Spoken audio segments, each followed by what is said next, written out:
से प्रधानमंत्री जी के परिसर में गौ माता का दर्शन लोगों ने किया है। बहुत छोटी कद की गाय है और बड़ी प्यारी है और बहुत सीधी है। जब हम अभी बागेश्वर धाम में कथा कह रहे थे तो धीरेन्द्र कृष्ण जी ने भी वो गाय हमको दिखाई। उनके गौशाला में भी वो गाय है, बहुत ही सीधी और बहुत छोटी, थोड़ा खाती है पर दूध में उसके बड़ी गुणवत्ता है। तब से महाराज उस गाय की मांग बढ़ गई पूरे देश में। तो हमको यह समाचार सुन के बड़ा हर्ष हुआ कि चलो किसी भी बहाने गायों के प्रति लोगों का अनुराग तो बढ़ा। लोग कुत्ता बिल्ली पाल रहे हैं अपने घरों में, जिनका स्पर्श भी शास्त्रों ने वर्जित किया है। पुराने जमाने में घर में बंधे पशु को देख करके ही उसकी जाति और काम का पता लग जाता था। इसका क्या काम है और किस जाति का है। गधा बंधा है घर में तो कौन है, सूगर बंधा है तो कौन है, कुत्ता है तो कौन है, गाय है तो कौन है, घोड़ा है तो कौन है। माने पशुओं की भी जाति थी और जो पशु जिस घर में हो उसी के अनुसार जाति का पता लग जाता था। भेड़ बकरियां हैं तो किस जाति का है, आप देख लीजिए, पशुओं की से ही जाति का पता चलता था।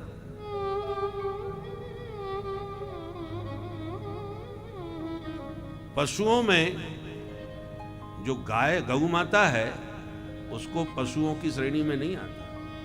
गावो विश्वस्य मातरः, शास्त्रों ने उसको विश्व की माता कहा है। जिस गायों के रहने पर भवन तीर्थ स्थान बन जाता है, उन गायों को हमने घर से निकाल के बाहर कर दिया। और जिन कुत्तों का स्पर्श करना भी वर्जित है।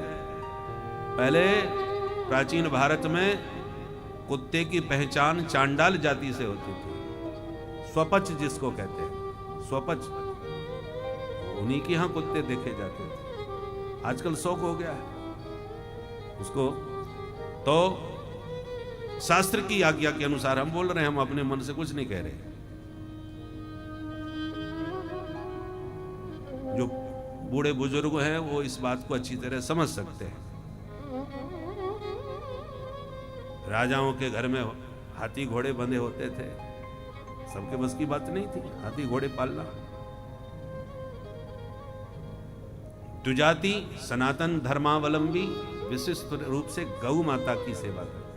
और प्राचीन भारत में तो गौ से ही घर की समृद्धि का पता चलता था। जिसके घर में जितनी अधिक गाय, वो व्यक्ति उतना ही धनवान श्रीमान माना जाता था। अर्थव्यवस्था भारत की गौ माता से ही चलती थी।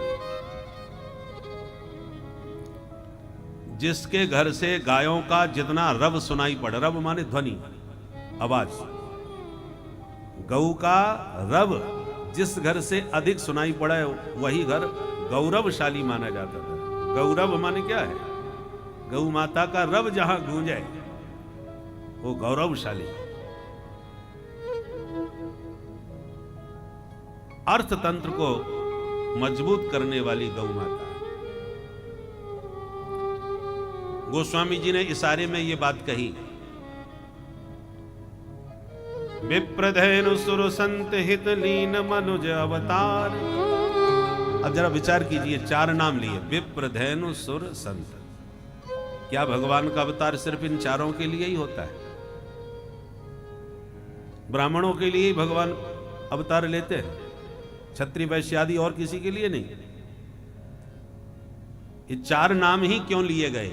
विप्र, धेनु, सुर और संत। क्योंकि ये चारों पुरुषार्थ चतुष्टय के प्रतिनिधि हैं।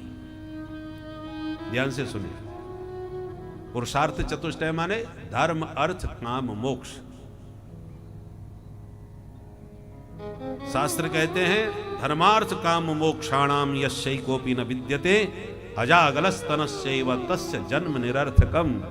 जिसने मनुष्य शरीर पाकर के पुरुषार्थ चतुष्टय की सिद्धि नहीं करी, उस मनुष्य का जीवन उसी प्रकार व्यर्थ बर्बाद हो जाता है जैसे बकरी के गले का स्तन व्यर्थ होता है। अजागलस्तनस्यैव तस्य जन्म निरर्थकम। और इसलिए भगवान पुरुषार्थ चतुष्टय के रूप में 4 भाइयों के रूप में प्रकट हुए, धर्म अर्थ काम मोक्ष। राम लक्ष्मण भरत शत्रुघ्न 4 भाई इनके प्रतिनिधि हैं। और 4 नाम विप्रधेन क्रम से देखिए, धर्म अर्थ काम मोक्ष, विप्रधेन सुर संत। धर्म का प्रतिनिधित्व कौन करते हैं? विप्र, तो पहले नंबर पर विप्र। अर्थ संपदा का प्रतिनिधित्व कौन करती है? धेनु, तो दूसरे नंबर पर गाय। हमारे मनोरथ कामनाओं की पूर्ति कौन करते हैं? देवता, तो तीसरे नंबर पर सुर। और मोक्ष मार्ग प्रशस्त कहां से होता है? संतों के अनुग्रह से, तो चौथे नंबर पे संत। विप्र धैनु सुर संत हित लीन मनुज अवतार। अर्थात धर्म अर्थ काम मोक्ष की सिद्धि जीवों को कैसे प्राप्त हो, इसलिए भगवान का अवतार हुआ है। और ये 4 उनके प्रतिनिधि हैं, इसलिए इन 4 का नाम लिया। तो इसमें अर्थव्यवस्था को मजबूत कौन करती है? गौ माता। इसलिए धेनु का नाम दूसरे स्थान पर है, धर्म के बाद अर्थ।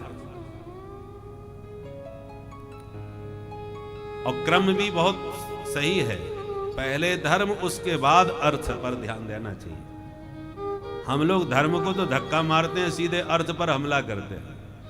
कहीं से भी आवे, कैसे भी आवे, बस पैसा आवे, माल आवे, धन आवे। धर्म से आवे, अधर्म से आवे, अनर्थ कैसे भी करे। धर्म विरुद्ध जब अर्थ आएगा तो आपके जीवन में अनर्थ अवश्य ही लाएगा। बिना अनर्थ के अर्थ नहीं आ सकता यदि आपने धर्म को हटा दिया तो। और धर्मानुकूल अर्थ ही सार्थक होता है, धर्म विरुद्ध अर्थ जीवन में अनर्थ भर देता है। प्रमाण के रूप में देख लो रामचरितमानस में, रामो विग्रहवान धर्म। राम जी साक्षात धर्म के विग्रह हैं, पर माता कैकेयी ने राम जी को वनवासी बनाकर अर्थ संपदा अयोध्या की अपने बेटे को देना चाहा। मेरा भरत अवधेश बने। तो श्री राम रूपी धर्म का परित्याग कैकेयी ने किया तो कितना बड़ा भूचाल अयोध्या में आ गया। माताएं विधवा हो गई, चक्रवर्ती महाराज स्वर्ग से धार गए, प्रजा अनाथ हो गई। पूरी अयोध्या जिसमें कभी युद्ध नहीं होता था, अवध जिसमें कभी किसी का वध नहीं हुआ, ऐसी परम पावन अयोध्यापुरी में कितना बड़ा अनर्थ का भूचाल आ गया। और इससे ये सब क्यों आया? क्योंकि धर्म को त्याग कर अर्थ पर दृष्टि कैकेयी ने डाली। और इसलिए भरतलाल जी ने प्रयाग में एक ही वरदान मांगा, क्या? अर्थ न धर्म न काम रुचि गति न चहो निर्वाण। अब जरा देखिए, क्रम तो है धर्म अर्थ काम मोक्ष, पर भरत जी किस क्रम से बोल रहे? भरत जी को कहना चाहिए था धर्म न अर्थ न काम रुचि गति न चाहो निर्माण। छंद भंग भी नहीं हो रहा, पर भरत जी ने क्रम उलट दिया, पलट दिया। धर्म अर्थ काम मोक्ष न कह करके अर्थ धर्म काम मोक्ष बोल रहे। अर्थ न धर्म न काम रुचि गति न चाहो निर्वाण। क्रम क्यों पलटा? क्रम से क्यों नहीं बोले? क्योंकि भरत जी त्यागने की बात कर रहे हैं, तो बोले कि सबसे पहले हम धर्म को नहीं त्याग सकते। त्यागना पड़ा तो सबसे पहले मैं इस अर्थ को त्यागता हूं, जिस अर्थ के कारण मेरे जीवन में इतना बड़ा अनर्थ हो गया। अयोध्या में ये सारा विस्फोटक स्थिति जो बनी है वो इस अर्थ की आसक्ति के कारण हुई है। इसलिए भरत जी सबसे पहले नंबर पर अर्थ का परित्याग करने की बात कर रहे हैं। इसलिए गौ माता अर्थ संपदा है, समस्त मनोरथों की सिद्धि देने वाली है। जब सूर्य वंश का सूरज अस्त हो रहा था, संतान नहीं हो रही थी, समस्या थी, तब महाराज दिलीप ने प्रार्थना करी तो वशिष्ठ जी ने गौ सेवा ही बताई कि गौ से ही मनोरथ सिद्ध होगी। तब नंदनी गाय की सेवा करी महाराज दिलीप ने, प्राण की बाजी लगा करके गौ माता की रक्षा करते हुए सेवा करी, तब महाराज दिलीप के रघु जैसा प्रतापी पुत्र पैदा हुआ, जिसके नाम से ही रघुवंश आगे चला। ये सब चमत्कार गौ माता का है। ऋषियों ने जिस को महत्व दिया है, आदर दिया है, उसका कोई ना कोई वैज्ञानिक कारण भी होता है। गौ को आदर दिया, गंगा को आदर दिया, तुलसी को आदर दिया, इन सबको मां की संज्ञा दी है। ऋषि मुनियों ने शास्त्रों में जिसको मां का स्थान दिया है, वो जीवन दायिनी शक्ति देने वाली है। गंगा मैया, गौ माता, धरती माता, तुलसी मैया, इन सबको मां का स्थान मिला है। फलों में धात्री फलम, धात्री फल माने आंवला, आंवले का संस्कृत में नाम है धात्री फल, इसको भी मां का स्थान मिला है। इसलिए आंवला बहुत ही गुणकारी होता है।